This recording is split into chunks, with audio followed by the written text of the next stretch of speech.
முருகன் பக்தர்கள் அனைவருக்கும் அன்பு வணக்கங்கள். என் அன்பு குழந்தையே, நீ இப்பொழுதெல்லாம் அனுதினமும் அழுது கொண்டே இருக்கின்றாய்.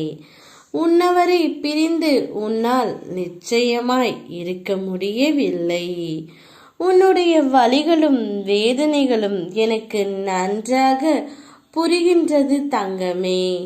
உன்னுடைய சிரிப்பினால் அனைவரையும் கவர்ந்த நீ உன்னுடைய அழுகையால் உன்னை நீயே தனிமைப்படுத்திக் கொண்டிருக்கின்றாய். நீயும் உன்னவரும் சற்று தற்போது பிரிந்து உள்ளீர்கள். அவரிடமிருந்து ஒரு அழைப்பாவது வராதா என்று ஏங்கி காத்து கொண்டிருந்த என் பிள்ளைக்கு திடீர் திருப்பமாக அவரிடமிருந்து உனக்கு அழைப்பு வரப்போகின்றது செல்லமே.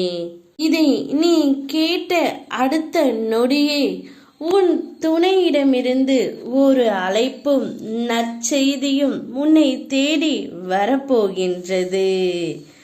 உன் துணை மீது நீ அதிக அளவு அன்பினாலும் அதிக உரிமையினாலும் நீ அவர்களிடமிருந்து அதிகமாகவே எதிர்பார்க்கின்றாய்.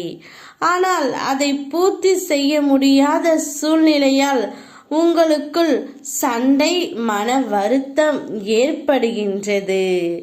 அப்படி மன வருத்தம் ஏற்பட்டதினால் தற்பொழுது பிரிந்து தவித்து வருகிறீர்கள். கவலை கொள்ளாதே, உன்னுடைய கஷ்ட காலம் அனைத்தும் முடிந்துவிட்டது. வாழ்க்கையிலும் சரி, வார்த்தையிலும் சரி, பொறுமை மிகவும் அவசியம் செல்லமே.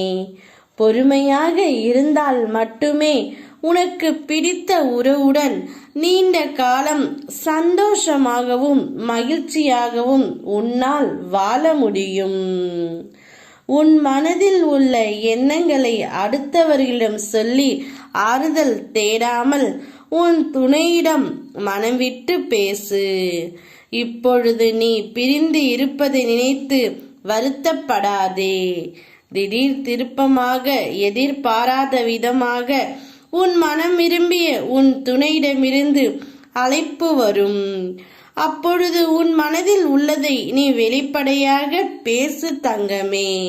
நான் இருக்கின்றேன், எது வந்தாலும் நான் பார்த்து கொள்கின்றேன். உன்னுடனே உனக்காக நான் இருக்கும் பொழுது நீ ஏன் தயக்கம் கொள்கின்றாய்? பயப்படாமல் மனம் விட்டு பேசு, அனைத்தும் சரியாகிவிடும். இப்பொழுதே அழைப்பு மணி வரும். பின்பு உன் வீட்டு வாசலில் வந்து உனக்காக காத்திருப்பார். சந்தோஷமாக இரு. ஓம் முருகா.